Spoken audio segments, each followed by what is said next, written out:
ಅಯ್ಯೋ ಧ್ರುವಂತ ಅಣ್ಣ, ನೀನ್ ಹುಟ್ಟಿರೋದೇ ಒಂದು ಹೆಣ್ಣಿಗೆ ಅಣ್ಣ.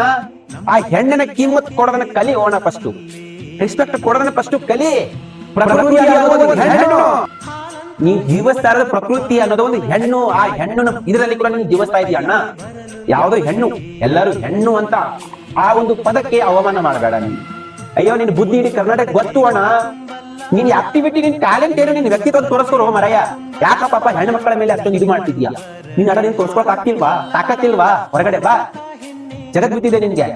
ಬೆಂಕಿ ಉರಿತಾ ಇವಾಗ ನಿನ್ಗೆ, ಉರಿತಾ ನಿನ್ಗೆ ಇವಾಗ ಹಿಂಗೆ ಉಂಟಾ? ಅಯ್ಯೋ ಧರ್ವಂತಣ್ಣ, ಯಾವ ಪಾಡಿಗೆ ಹುಟ್ಟಿದ್ಯಾ ಅಣ್ಣ ನೀನು? ಎಲ್ಲ ಮಾಡ್ಬೇಕಾಗಿರೋದು ಮಾಡೋಣ. ಮುಂದೆ ಬಂದು ನಿಂತಿರುವಂತ ಮಾಡು ಅಣ್ಣ.